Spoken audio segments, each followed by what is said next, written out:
Hello mga kapatid, nagluto po pala ako ng saba. Ayun po, saging na saba. Ang ginamit ko pong panggatong, ito po ay bunga po siya ng mahogani. Ayun po, napakaningas po niya mga kapatid. Ayun po, oh. Ito po yung bunga ng mahogani. Bibilad nyo lang po sa araw. Pag natuyo na po siya, pwede po siyang panggatong. Para din po siyang uling mga kapatid. Ayun po, oh. Ito po. Marami po to sa daan, napupulot lang.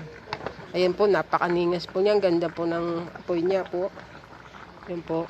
Pati konti lang yung magagamit mo, then yan, nakakaluto na siya ng marami. Yun po, napakaganda ng apoy niya po. Oh. Yun lang po mga kapatid, tipid tayo ngayon. Napakamahal ng gas.